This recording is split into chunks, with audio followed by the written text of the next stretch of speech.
Hey, what's up, everyone? Welcome back to the 40K Cafe. And the other day, I was talking to one of my friends about 40K, and he had a question about what are some of the most obscure things in 40K that the average person possibly doesn't know.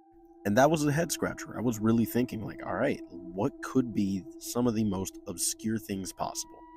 Yes, there's the one time runs horror stories that are released every now and then by GW that I can go into. Of course, there's any deep story and detail regarding the Tyranids and anything regarding the biomass that goes with them.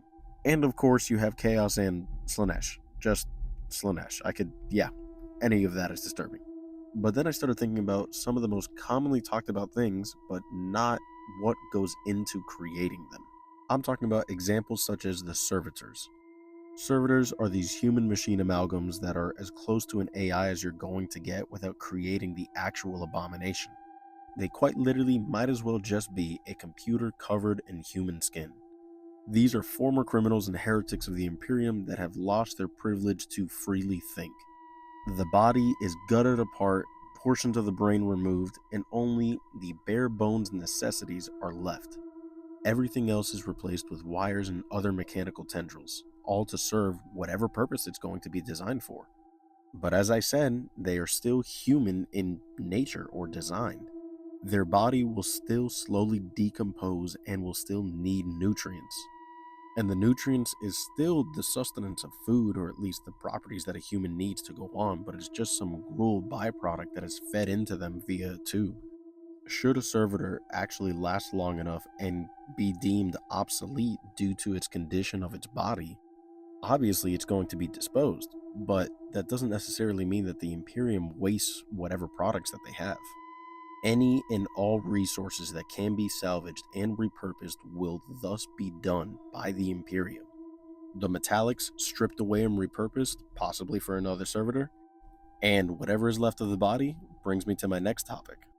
I did a video about the food of the Imperium and I totally forgot about death starch. Death starch is the nutrients of whatever can be salvaged from the deceased. It is the lowest of the low food, the cheapest of the cheapest, and, as I said, composed of whatever remains from the deceased, as nothing must go to waste in the Imperium, and whatever is left from the servitor could be repurposed into death starch. Not to mention the gangs and clans that operate the machinery required to produce death starch. That job could not be easy. And lastly, the creation of a space marine.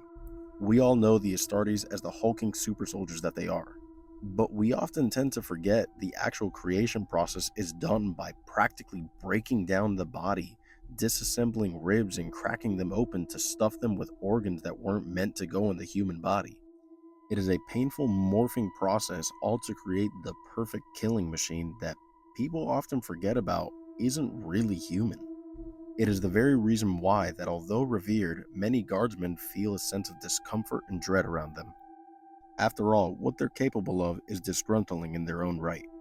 Thanks again, guys, for listening. Let me know if there's anything else obscure that you want me to talk about or that you think I should cover. Don't forget to join the Discord, and as always, remember to follow for more.